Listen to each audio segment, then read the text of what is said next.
Găsit, dragii mei, mâine 11 ianuarie 2023.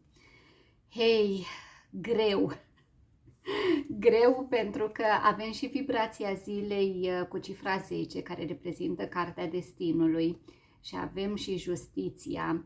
Este, dacă vreți așa, un moment în care trebuie să vă puneți, să găsiți puterea, am vrut să spun, să vă puneți inima pe cântarul justiției.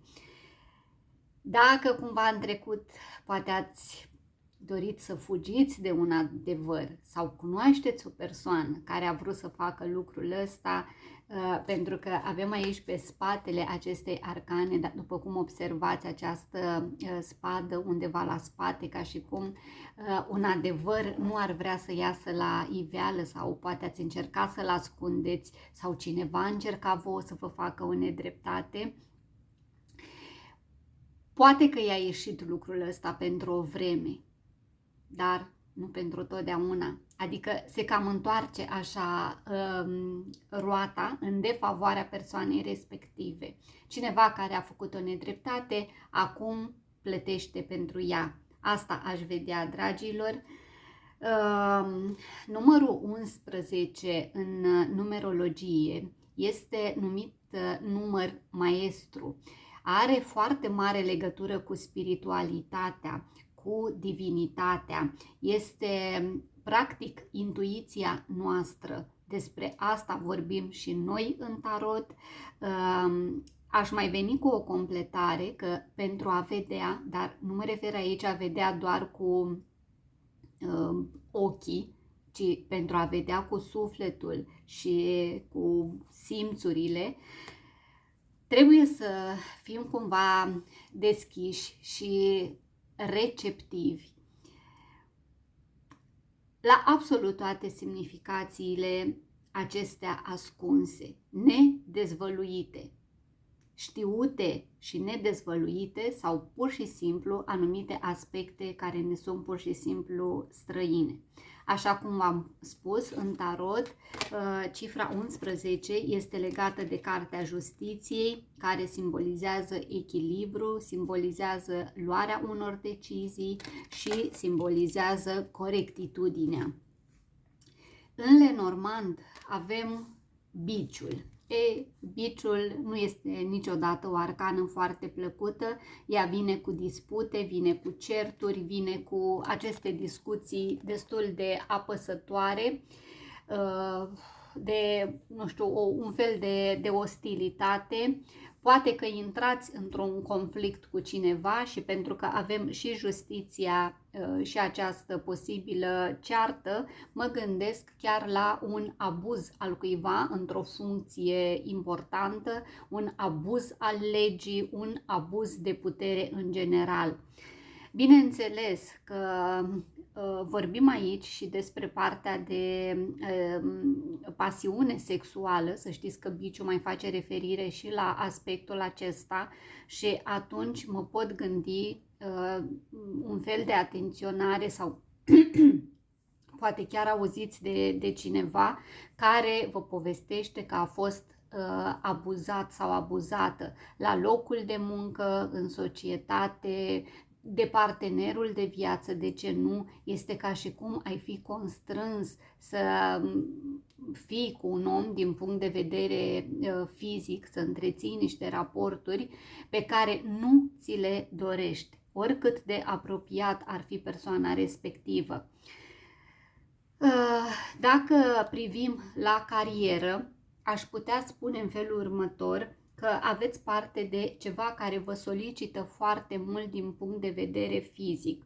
Ne referim aici în general, de exemplu, la sportivi sau ceea ce faci tu, pur și simplu îți ai nevoie de multă energie.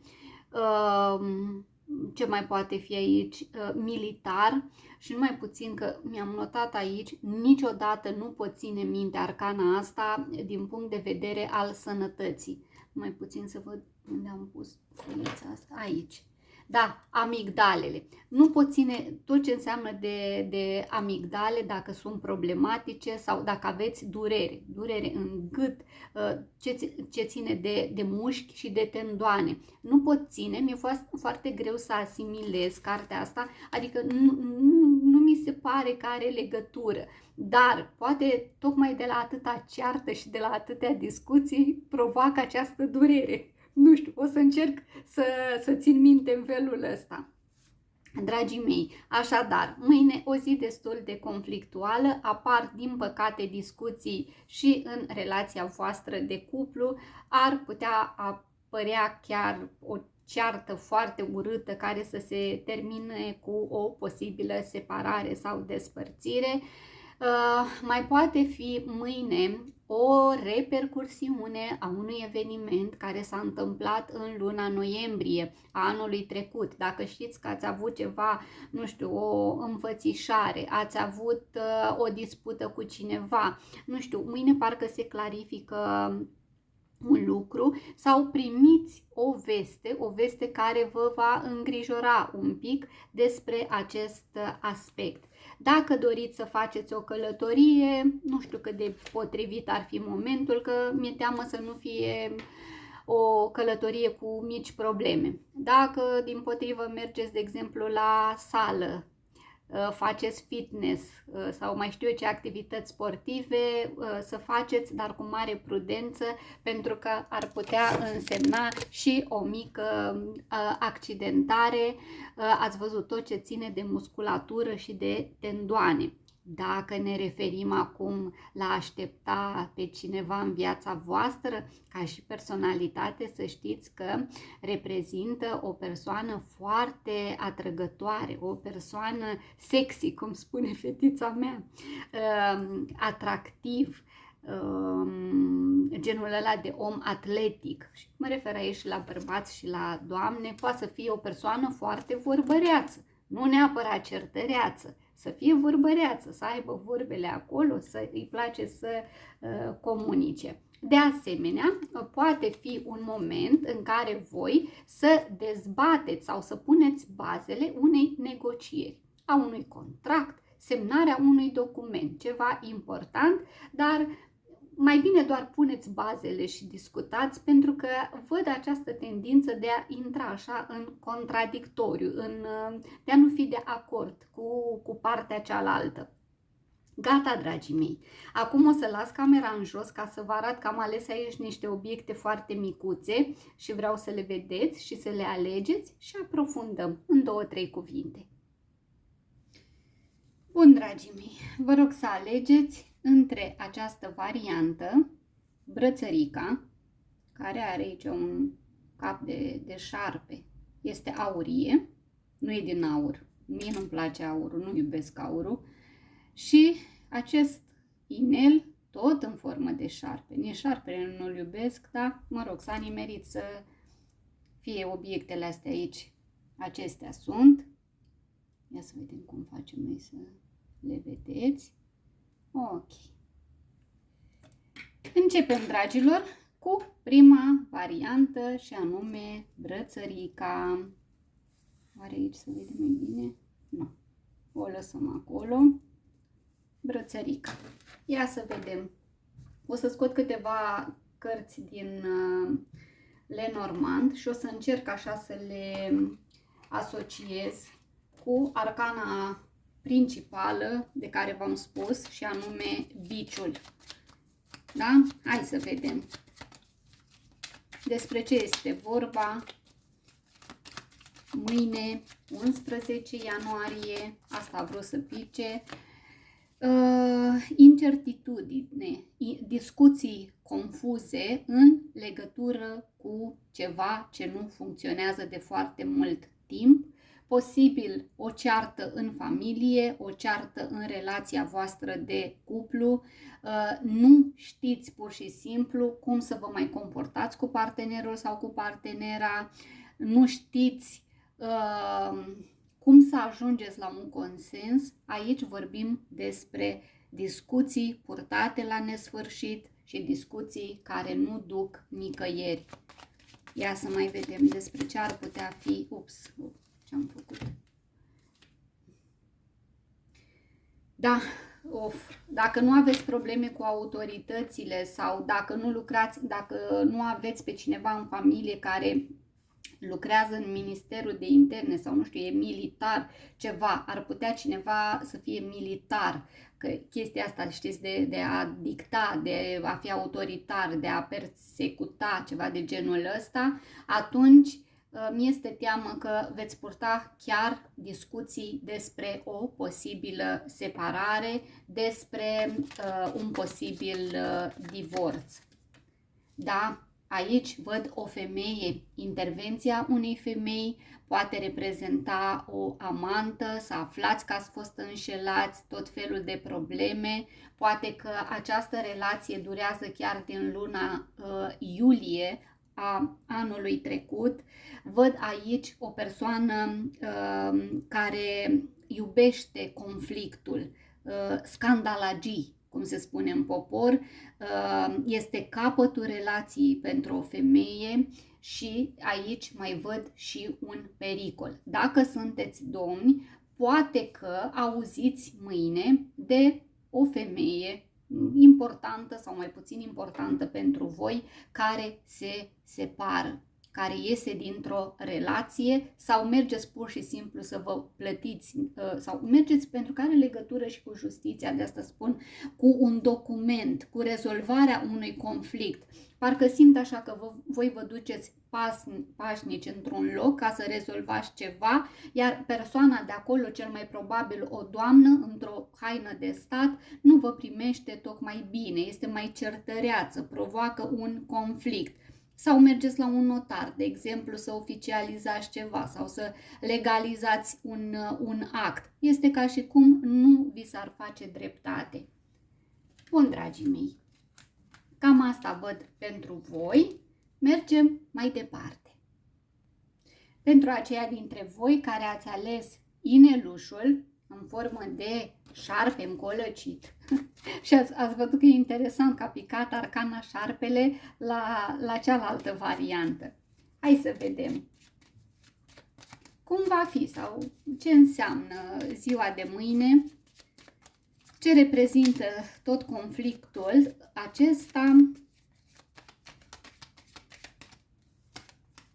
Măi, nu vrea să plece sub nicio formă șarpele ăsta, e la loc de cinste aici, doar că de data asta văd un picuț altfel situația, în sensul că tot un abuz al legii provocat de o femeie sau un abuz asupra unei femei într-un spațiu public, într-o instituție publică sau într-o relație care este ținută secretă, dar care, mare grijă, mâine are un risc de a fi descoperit. De asemenea, mai poate fi vorba aici despre o bibliotecă, despre un loc în care oamenii se adună pentru a studia.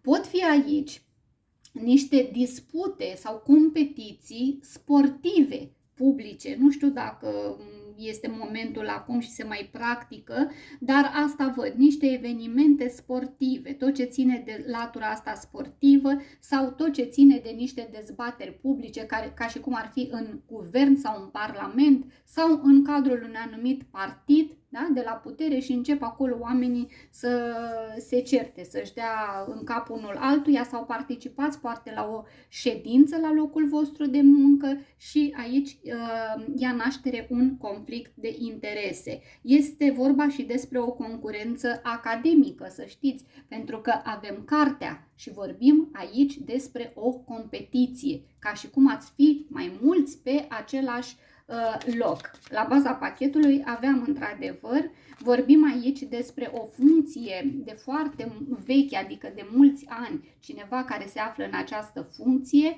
un om care are aceste aptitudini, poate de scriitor, poate să fie aici amenințat în urma semnării unui contract. Eu asta văd. Cineva care este amenințat, dacă semnezi într-un loc sau faci ceva, uite, vei avea parte de nu știu ce neplăceri. Eu îmi doresc să nu fie adevărat, dar asta ne arată arcanele. Ce aș mai vedea eu aici?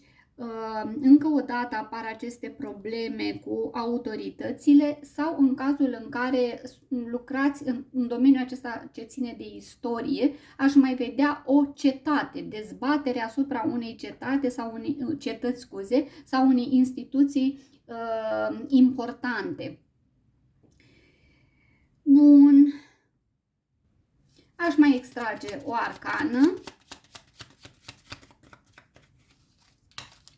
Cum nu se putea mai rău, pentru că e o grijă în plus aici. Eu sper să nu se întâmple, dar eu vă atenționez. Da? Posibil aici un mic accident rutier, nu știu, poate nu e ceva grav, că zgâriați mașina sau, nu știu, loviți, nu știu, o bară, un trotuar, ceva, lucruri de genul ăsta. Și mai poate fi vorba, în cel mai fericit caz, de anularea unei discuții. În cazul în care erați porniți așa pe o persoană și doreați să vă certați din cauza posibilă acestei a treia energii feminine, parcă amânați cearta respectivă, dezbaterea asta, să spun așa.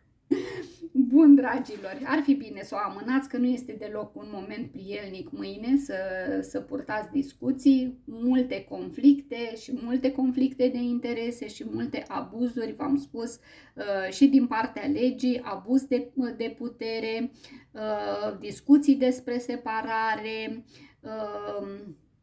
și tot ce înseamnă pasiune sexuală și agresivitate sexuală, tot ce înseamnă mici accidente pe latura sportivă și vă spuneam eu la început, în privința sănătății, amigdalele sunt problematice, dureri de mușchi sau tendoane. Vă îmbrățișez cu drag, pe mâine!